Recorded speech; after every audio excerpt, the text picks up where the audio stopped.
Hello guys, நான் உங்கள் anime man. பொருட்டோ chapter 27ல் நீங்கள் நோட் பண்ணாத சில விஷயங்களை தான் இந்த வீடியோவில் பார்க்க போகிறோம். அதுக்கு முன்னாடி நம்ம சேனலுக்கு சப்ஸ்கிரைப் பண்ணிவிட்டு அப்படியே அந்த லைக் பட்டனை தட்டி விட்டுருங்க. முதல்ல ஐடா அண்ட் சரடாவோட இந்த கான்வர்சேஷன். லாஸ்ட் சாப்டரில் ஐடாவோட சார்மிங் எபிலிட்டி தான் சரடா சுமிரே மேலே ஒர்க் ஆகலைன்னு டேமன் கண்டுபிடிச்சிருப்பாரு. பட் இப்போது டேமன் ஆம்னிபொட்டன்ஸுமே இவங்க மேலே ஒர்க் ஆகலைங்கிறத கண்டுபிடிச்சிட்டாரு. இது ஐடாக்கு முன்னாடியே தெரியும்னாலும் டேமனுக்கு இது இங்கே தான் ரிவீல் செய்யப்படுது. இதனால் டேமன் இனிமே ரொம்ப காஷியஸாக தான் இருப்பார். அடுத்து ஐடா இந்த சரடாவும் சுமிரேவும் ஏன் ஆம்னிபொட்டன்ஸால் அஃபெக்ட் ஆகலை, ஏன் இவங்களோட சார்மிங் எபிலிட்டி கூட இவங்க மேலே ஒர்க் ஆகலைங்கிறதுக்கு சில தியரிஸை சொல்லுவாங்க. அப்போது வில்லேஜில் பொருட்டோ கவாக்கிக்கு நிறைய ஃபீமேல் ஃபேன்ஸ் இருக்கிறதா அவங்க சொல்லியிருப்பாங்க. இப்படி ஐடா பொருட்டோவை சொன்னால் அதை நம்ம ஏற்றுக்கலாம், ஏன்னா அவருக்கு அல்டிமேட் ரிஸ் இருக்குது. பட் கவாக்கியை ஐடாவை தவிர எந்த பொண்ணுமே விரும்ப மாட்டாங்க. அப்புறம் எப்படி திடீர்னு அவருக்கு இவ்வளோ கேர்ள் ஃபேன்ஸ் வந்தாங்கங்கிற டவுட் எல்லாருக்குமே வந்திருக்கும். இந்த டவுட் வர்றதுக்கு ஒரு காரணமும் இருக்குது. ஏன்னா கவாக்கி ஒரு அன்பாக யாருக்கிட்டையும் பேச மாட்டார், மொரட்டுத்தனமாக தான் எல்லாரையும் ஹேண்டில் பண்ணுவார். இப்படி தான் இவர் பொருட்டோ நெக்ஸ்ட் ஜென்ரேஷன் சீரீஸ் முழுக்க இருந்திருப்பார். பட் டிபிவியில் கவாக்கியை நிறைய பொண்ணுங்க விரும்புகிறதா ஐடா சொல்லியிருப்பாங்க. உண்மையாகவே இங்கே கவாக்கியை நிறைய பொண்ணுங்க விரும்ப காரணமும் பொருட்டோ தான். ஏன்னா பொருட்டோ கவாக்கியோட பிளேஸ் ஸ்வாப் செய்யப்பட்டிருக்குன்னு எல்லாருக்குமே தெரியும். பொருட்டோவை விரும்பின வில்லேஜ் பொண்ணுங்க கண்ணுக்கு இப்போது கவாக்கி தான் பொருட்டோவாக தெரியுவார். இதனால் பொருட்டோவை விரும்பின கேர்ள்ஸ் தான் இப்போது கவாக்கியை விரும்புகிறாங்க. கவாக்கிக்கு சுத்தமாக இந்த ரிஸுங்கிறது இல்லை. இதுக்கப்புறம் இந்த கான்வர்சேஷன் அப்படியே போகுது. இதோட எண்டிங்கில் ஐடா, இப்போ வரைக்கும் நீங்கள் 2 பேரும் என்னை காயப்படுத்த நினச்சது இல்லை, ஒருவேளை நீங்கள் என்னை காயப்படுத்தினாலும் எனக்கு கவலை இல்லை, உங்களை மீட் பண்ணது எனக்கு சந்தோஷத்தை கொடுக்குதுன்னு சொல்லியிருப்பாங்க. இங்கே என்ன விஷயம்னா ஐடாக்கு கண்டிப்பாக ஏதோ ஒன்று ஆக தான் போகுது. ஏன் சொல்கிறேன்னா இந்த சாப்டரில் ஐடாவை எந்த அளவுக்கு நல்லவங்களாக காட்டணுமோ அந்த அளவுக்கு நல்லவங்களாக காட்டுறாங்க. இப்படி காட்டுறது மூலமாக இவங்களுக்கு ஒரு பிரச்சனை வந்து இவங்க இறந்தே போகிற சுச்சுவேஷன் வந்தால் அது அதிக இம்பேக்டை வியூவர்ஸ் கிட்டே ஏற்படுத்தும். இதுக்கான ஒரு ரைட்டிங்கை தான் இங்கே பண்ணியிருக்காங்கன்னு எனக்கு தோணுது. என்ன ஆகுதுன்னு பொறுத்திருந்து பார்ப்போம். அடுத்த சீனில் மாமுஷியோட பவர்ஸ் பற்றி இங்கே கோஜி எக்ஸ்பிளைன் பண்ணிக்கிட்டு இருப்பார். அப்போது மாமுஷியோட பவர்ஸை பற்றி சொல்லும்போது அவன் எவ்வளோக்கு எவ்வளோ ஸ்ப்ளிட் ஆகுறானோ அவ்வளோக்கு எவ்வளோ அவனோட இன்டெலிஜென்ஸ் கம்மியாகும்னு கோஜி சொல்லியிருப்பார். பட் அதுக்கு முன்னாடி அவர் சொன்ன இந்த வார்த்தையை நம்ம கவனிக்காமல் விட்டுருப்போம். இந்த டெக்னிக் இருக்கிற ஒன்லி ட்ராபேக் இதுதான்னு கோஜி சொல்லியிருப்பார். மீனிங் வேறு எந்த ஒரு ஃப்ளாஸும் இந்த டெக்னிக்கு இல்லை. ஆல்மோஸ்ட் மாமுஷி அன்ஸ்டாப்பபிள்னு கோஜி சொல்லியிருக்காரு. எனக்கு என்னமோ மாமுஷி கிட்ட ஏதோ ஒரு ஐ பவர்ஸ் இருக்கும்னு தோணுது. ஏன்னா ஐடா ஷின்ஜூஸை அவங்களோட கிளார்வாயன்ஸ் மூலமாக பார்த்துக்கிட்டு இருக்கும் பொழுது ஜூரா, ஹிடாரி, மாட்சுரின்னு யாருமே ஐடா தங்களை ஸ்பெக்டேட் பண்ணுறத கண்டுபிடிச்சிருக்க மாட்டாங்க. பட் மாமுஷி மட்டும்தான் ஐடாவை கண்டுபிடிச்சிருப்பார். அப்போவே டொஜுட்சு பவர்ஸ் இவருக்கு இருக்குங்கிற சந்தேகத்தை எல்லாருக்குமே எழுப்புச்சு.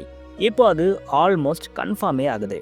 ஏன்னா இங்கே கோஜி மாமுஷியை கொன்னா மட்டும் பத்தாதுன்னு சொல்லியிருக்காரு. அதை விட முக்கியமாக மாமுஷியோட அந்த கண்களை கண்டிப்பாக க்ரஷ் பண்ணணும்னு சொல்லியிருக்காரு.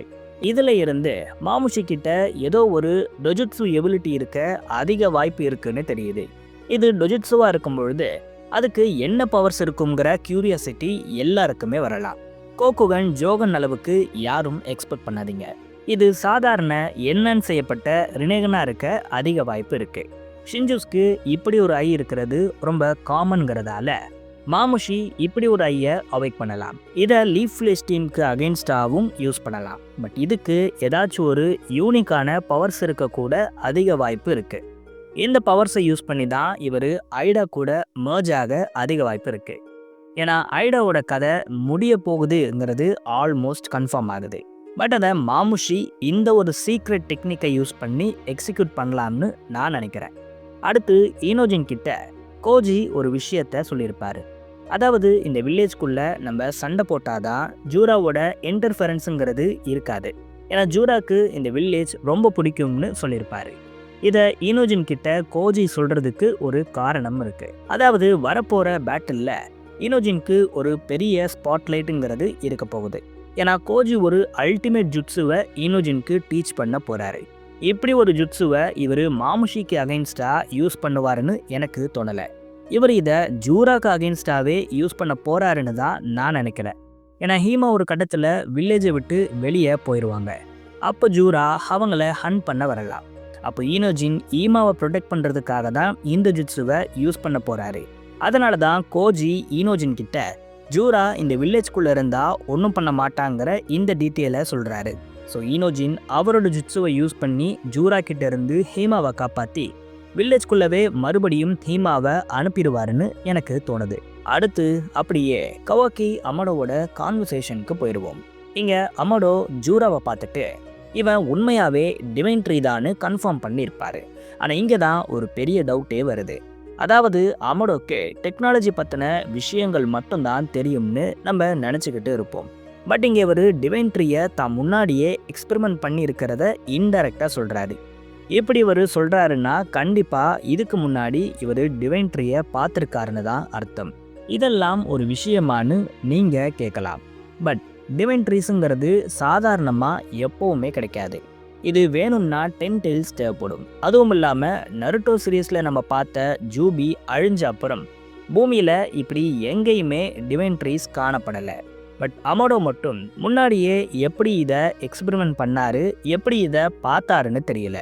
ஒருவேளை அமடோ ஃப்யூச்சர்லேருந்து வந்த தியரி உண்மையாக இருக்கலாம். அப்படி இல்லைன்னா அமடோ தான் ஷீபாங்கிற இந்த தியரி கூட நடக்க வாய்ப்பு இருக்கு. இதுக்கப்புறம் அமடோ ஜூராவை இம்மார்ட்டல்னு சொல்லியிருப்பாரு. பட் கவாக்கி இல்லை, அவன் பீட்டபிள் தான்னு நான் ஃபீல் பண்ணேன்னு சொல்லியிருப்பாரு. இதுக்கப்புறம் தான் கவாக்கி அமடோ கிட்ட இன்னும் அதிக பவர்ஸை டிமாண்ட் பண்ணியிருப்பாரு. பட் எனக்கு என்ன தோணுதுன்னா ஜூராவை வேணும்னே இம்மார்ட்டல் அன்பீட்டபிள்னெல்லாம் அமடோ ஹைப் பண்ணுறாரோன்னு தோணுது. ஏன்னா அமடோக்கு கவாக்கியை இன்னும் பவர்ஃபுல்லாக மாற்றணும்னு ஆசை. அப்படி இல்லைன்னா கவாக்கியோட உடம்புல மறுபடியும் அமடோ எக்ஸ்பெரிமெண்ட் பண்ண ஆசைப்படணும். இதை நார்மலாக கேட்டால் கவாக்கி ஒத்துக்க மாட்டான். பட் உன்னோட எனிமீஸ் ரொம்ப பவர்ஃபுல்னு சொன்னால் கவாக்கியை அவனோட பாடியை கொடுத்து இன்னும் அதிக பவர்ஸை எனக்கு கொடுன்னு சொல்லுவான். இதனால் அமடோ பண்ணுற ஒரு சதி வேலையாக தான் எனக்கு இது தெரியுது. அமடோ மேலே இருக்கிற சந்தேகமும் சாப்டருக்கு சாப்டர் அதிகமாகிட்டே போகுது. அடுத்து கோனாமாரு கோபுவோட இன்வெஸ்டிகேஷன் சீனுக்கு போயிடுவோம். நிறைய பேர் இந்த கோபுங்கிற கேரக்டர் சும்மா வந்து போகிற கேரக்டர்னு நினச்சிக்கிட்டு இருப்பீங்க. ஆனால் அதுதான் இல்லை. இவர் டிபிவியில் பெரிய ரோலை பண்ண அதிக வாய்ப்பு இருக்குது. கிட்டத்தட்ட நருட்டோ சீரீஸில் எப்படி ஷிகமாரு இருந்தாரோ அதே மாதிரி டிபிவியில் ஷிகமாருக்கே டஃப் கொடுக்குற ஒரு கேரக்டராக இந்த கோபு இருக்கலாம். ஏன் சொல்கிறேன்னா கோனாமருவோட பாடி லாங்குவேஜை மட்டுமே ஸ்டடி பண்ணி அவர் உண்மையை சொல்கிறாரா பொய் சொல்கிறாரான்னு இவர் கண்டுபிடிச்சிருக்காரு. கோனாமருவை தாண்டி வேற யாரோ பொருட்டோக்கு ஹெல்ப் பண்ணுறாங்கங்கிற விஷயத்தையும் இவர் கரெக்டாக கண்டுபிடிச்சிட்டாரு. கண்டிப்பாக இவருக்கும் ஷிகமாருக்கும் ஒரு மைண்ட் கேம் வாரு அப்கமிங் சாப்டரில் நடக்கும்னு நான் நினைக்கிறேன். அடுத்து ஷிகமாரு கோனாமருவை அவரோட டீமில் சேர்ந்துக்க சொல்கிறாரு. அது மட்டும் இல்லாமல் அவருக்கு ஹெல்ப் பண்ண சொல்கிறாரு. டீமில் சேர்த்துக்கிறது ஓகே, பட் இங்கே இவர் என்ன மாதிரியான ஹெல்ப்பை கோனாமரு கிட்ட கேட்குறாரு? ஷிகமாருக்கு இப்போது என்ன தேவைப்படுதுன்னு யோசிச்சிருக்கீங்களா? இதுக்கான ஹிண்ட்டை லாஸ்ட் சாப்டர்லேயே கொடுத்துருக்காங்க. அதாவது ஷிகமாருவோட ஹொக்காகே பொசிஷனுக்கு ஆபத்து வரப்போகுது. இதை கோஜி இன்டெரக்டாக சொல்லியிருப்பாரு. நடக்க போகிற மாமுஷி வர்சஸ் லீஃப் வில்லேஜ் பேட்டில் அப்போ ஷிகமாரு ஹொக்காகேவாக இருந்தாதான் இந்த பேட்டில் ஜெயிக்க முடியும்னு கோஜி சொல்லியிருப்பாரு. அதுக்கான ஒரு வேலையை தான் இங்கே ஷிகமாரு பார்த்துக்கிட்டு இருக்காரு. இது ரிலேட்டடாக தான் கோனாமரு கிட்டவும் ஷிகமாரு ஹெல்ப் கேட்குறாரு. அதாவது கோஜிக்கு அடுத்து என்ன நடக்க போகுதுங்கிற எல்லா ஆல்டர்னேட் டைம்லைனும் தெரியும். அப்படி இருக்கும்பொழுது என்ன பண்ணால் இந்த கோபு கிட்ட இருந்து எஸ்கேப் ஆக முடியும்னு கோஜிக்கு நல்லாவே தெரியும். இவர் சொல்கிற இன்ஸ்ட்ரக்ஷன்ஸை ஃபாலோ பண்ணாலே வில்லேஜ் அஃபிஷியல்ஸ் கிட்ட இருந்து ஈஸியாக கோனாமருவால் எஸ்கேப் ஆக முடியும். பட் இதுக்கு கோனாமரு ஒத்துழைக்கணும். இவர் கரெக்டான ஆன்சரை கொடுத்தாதான் ஷிகமாரு அடுத்து இன்வெஸ்டிகேஷனுக்கு போக வேண்டியது இல்லாமல் போகும். இதுக்காக தான் ஷிகமாரு கோனாமரு கிட்ட ஹெல்ப்பை கேட்குறாரு. அடுத்து பொருட்டோ சுமிரை கிட்ட அவரோட ஸ்வாடை கொடுத்து அதை ஃபிக்ஸ் பண்ணி தர சொல்லியிருப்பாரு. எங்கே இவர் ஒரு ஸ்க்ரோலையும் சுமிரை கிட்ட கொடுத்துருக்காரு. இது வேற ஒன்றும் இல்லை, ஃப்யூச்சரில் சுமிரை ஒரு டெக்னாலஜியை டெவலப் பண்ணுறாங்க. இது செம்ம அட்வான்ஸ்டாகவும் பவர்ஃபுல்லாகவும் இருக்குது. இந்த ஒரு டெக்னாலஜியை தான் பொருட்டோ அவரோட ஸ்வாடில் அப்ளை பண்ண சொல்கிறாரு. இது என்ன டெக்னாலஜி, இதுக்கு என்ன பவர்ஸ் இருக்குங்கிற எல்லாத்த பற்றியும் செப்பரேட்டாக ஒரு வீடியோவில் சொல்கிறேன். ஸோ இதெல்லாம் தான் இந்த சாப்டரில் நான் நோட் பண்ண விஷயங்களாக இருக்குது. இதை தாண்டி நீங்கள் ஏதாச்சும் நோட் பண்ணியிருந்தா அதை கமெண்ட்ஸில் சொல்லுங்கள். நான் உங்களை வேறு வீடியோவில் சந்திக்கிறேன்.